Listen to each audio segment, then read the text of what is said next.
Last day of ANC National Policy Conference. It's been going on for the past 5 days.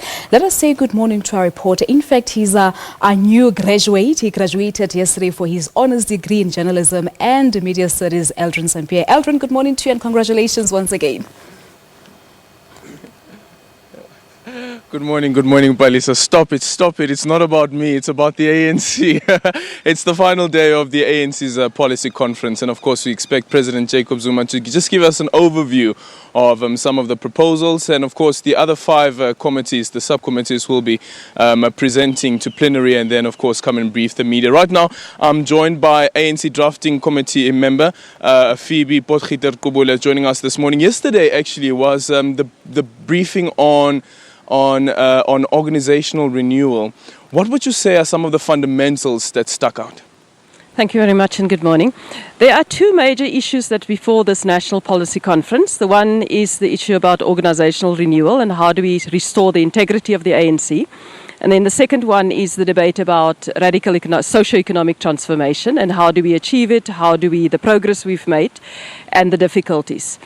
The proposals on organizational renewal focuses on issues of strengthening the capacity of the ANC, and then secondly, strengthening the integrity of the ANC and address the problems of social distance. So it looks at issues with regards to the strengthening of the Integrity Committee and its powers. It looks at what practical steps does the ANC have to take with regards to instances of corruption and how do we then combat it in terms of their values as well as the actual steps that we take as an organization. In terms of the Integrity Commission, would you say there has been overwhelming support to have the Integrity Commission set up as a statutory body? Let it be elected, let the members of the Integrity Committee be elected at a conference level instead of being appointed by the NEC? The majority view that came from commissions was that we need to strengthen the standing, the powers and integrity of the Integrity Committee, and hence it should become a constitutional structure with its powers set out in the ANC Constitution. There's general consensus that the Integrity Committee be appointed by the NEC. It will not necessarily be elected like the NEC or the PECs and other structures of the ANC, but the focus was on what are the powers of the Integrity Committee and how do we make sure that they do have the teeth to be able to address the challenges that we face.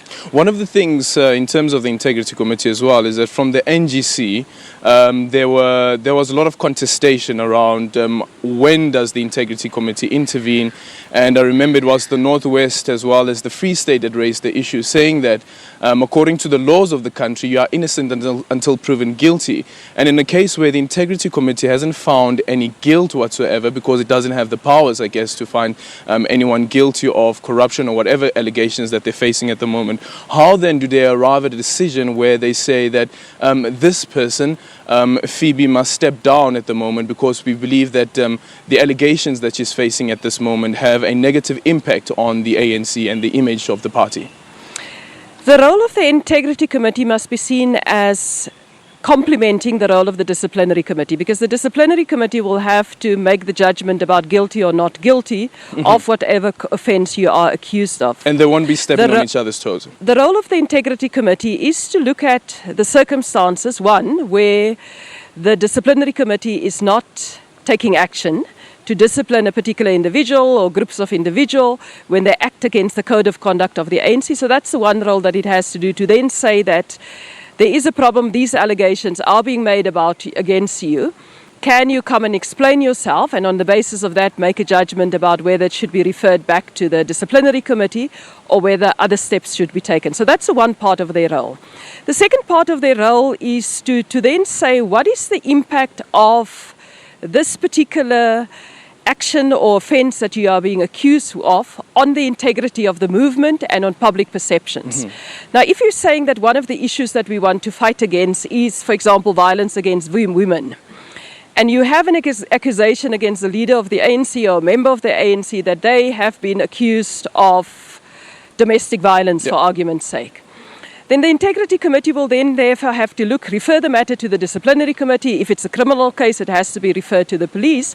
But it will then also have to say that keeping this person with this cloud hanging over them even whilst the process is going on, does that advance our campaign in society to say that we're clamping down on gender-based violence? And therefore it will have to take a decision to say, comrade, until such time that you're proven innocent or guilty through the disciplinary process or the court process, you have to step down so that we are able to then determine your innocence or your guilt.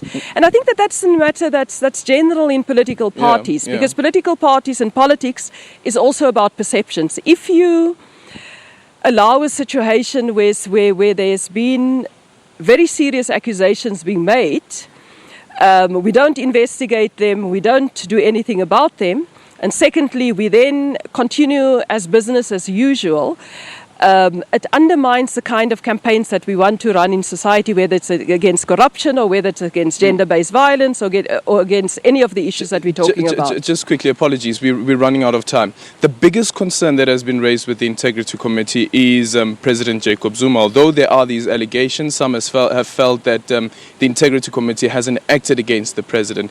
Is there sentiment at all that now heading forward that the Integrity Committee must have the ability to take whatever actions against any member, no matter the seniority of that member? The ANC policies and procedures, whether it's its code of conduct or its constitution, affect all of us, irrespective of the position that you hold in the organisation.